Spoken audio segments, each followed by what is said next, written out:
उत्तर प्रदेश के गांव-गांव में आज सिर्फ एक ही सवाल गूंज रहा है। पंचायत चुनाव 2026 आखिर कब होंगे?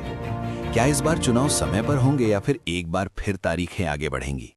क्या आरक्षण बदलेगा या वही पुराना फॉर्मूला लागू रहेगा?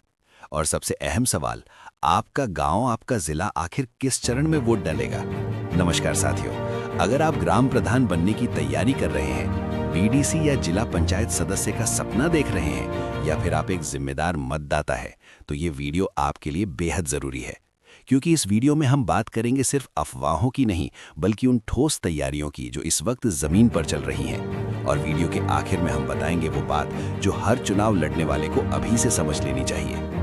उत्तर प्रदेश में त्रिस्तरीय पंचायत सामान्य निर्वाचन 2026 यानी ग्राम पंचायत, क्षेत्र पंचायत यानी ब्लॉक पंचायत और जिला पंचायत, इन तीनों स्तरों के चुनाव को लेकर राज्य निर्वाचन आयोग और पंचायती राज विभाग पूरी ताकत से जुटा हुआ है। सबसे पहले बात करते हैं मतदाता सूची की। स्पेशल इंटेंसिव रिवीजन यानी SIR की प्रक्रिया तेजी से पूरी की जा रही है। करीब 40 लाख नए मतदाताओं के नाम सूची में जोड़े गए हैं। हालांकि डुप्लीकेट नामों की जांच अब भी जारी है। और अगर आपको लगता है कि चुनाव अभी बहुत दूर है, तो ये बात ध्यान से सुनिए। 60 से 75 करोड़ बैलेट पेपर छपकर जिलों तक पहुंच चुके हैं, यानी चुनाव की तैयारी कागजों में नहीं, मैदान में दिखाई देने लगी है। अब सवाल उठता है, जब इतनी तैयारी है तो फिर तारीख क्यों साफ नहीं है? पंचायती राज मंत्री ओम प्रकाश राजभर लगातार कह रहे हैं कि चुनाव समय पर ही होंगे, लेकिन इसके बावजूद अभी तक अंतिम चुनाव कार्यक्रम जारी नहीं हुआ है। इसकी वजह भी कम नहीं है। पहली, ओबीसी आरक्षण को लेकर पिछड़ा वर्ग आयोग की रिपोर्ट। दूसरी, मई और जून में होने वाला जनगणना का हाउस लिस्टिंग चरण। और तीसरी, बोर्ड परीक्षाएं और प्रशासनिक व्यस्तताएं।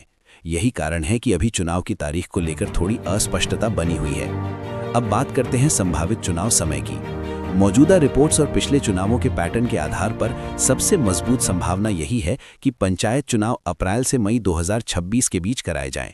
लेकिन अगर ओबीसी आरक्षण रिपोर्ट में देरी हुई तो चुनाव जून या जुलाई तक भी खिसक सकते हैं। कई सूत्रों का कहना है कि मई से पहले अधिसूचना आना थोड़ा मुश्किल दिख रहा है। अगर पिछली बार जैसा पैटर्न अपनाया गया तो इस बार भी पंचायत चुनाव 4 चरणों में कराए जाएंगे। अनुमान के अनुसार पहला चरण अप्रैल के तीसरे हफ्ते में, दूसरा चरण अप्रैल के आखिरी दिनों में, तीसरा चरण अप्रैल के अंत या मई की शुरुआत में और चौथा चरण मई के पहले सप्ताह में। मतगणना मई के दूसरे सप्ताह में हो सकती है। अगर किसी वजह से चुनाव टलते हैं तो यही सभी चरण जून और जुलाई में शिफ्ट हो सकते हैं। अब सवाल आता है, कौन सा जिला किस चरण में वोट डालेगा? पिछले चुनावों के आधार पर कुछ जिले पहले चरण में, कुछ दूसरे और कुछ अंतिम चरणों में रखे जाते हैं। कानपुर की बात करें तो आमतौर पर कानपुर नगर पहले चरण में और कानपुर देहात दूसरे या तीसरे चरण में आता रहा है। हालांकि अंतिम फैसला चुनाव आयोग की अधिसूचना से ही होगा। अब बात करते हैं इस बार के सबसे बड़े और सबसे चर्चित बदलाव की। ब्लॉक प्रमुख और जिला पंचायत अध्यक्ष पद के लिए प्रत्यक्ष चुनाव का प्रस्ताव। यानी अब सदस्य नहीं, सीधे जनता वोट डाल सकती है। अगर ये लागू होता है तो पंचायत राजनीति का पूरा समीकरण बदल जाएगा। मंत्री का कहना है कि इस पर केंद्र से सहमति मिल चुकी है, लेकिन अंतिम फैसला अभी आना बाकी है। इस बार के चुनाव में लगभग 57,000 ग्राम प्रधान पद, 800 से ज्यादा ब्लॉक प्रमुख और 75 जिला पंचायत अध्यक्ष पदों पर चुनाव होंगे। कुछ ग्राम पंचायतों की संख्या शहरीकरण की वजह से कम की गई है। और हाँ, इस बार भी चुनाव बैलेट पेपर से ही होंगे, ईवीएम का इस्तेमाल नहीं होगा। अब आते हैं सबसे जरूरी हिस्से पर। अगर आप पंचायत चुनाव लड़ने की सोच रहे हैं तो समझ लीजिए, अब इंतजार का वक्त नहीं है। मतदाता सूची अभी से चेक कीजिए। अपने गांव, ब्लॉक और जिले में आरक्षण की स्थिति ध्यान से देखिए। खर्च सीमा और नामांकन नियम पहले ही समझ लीजिए।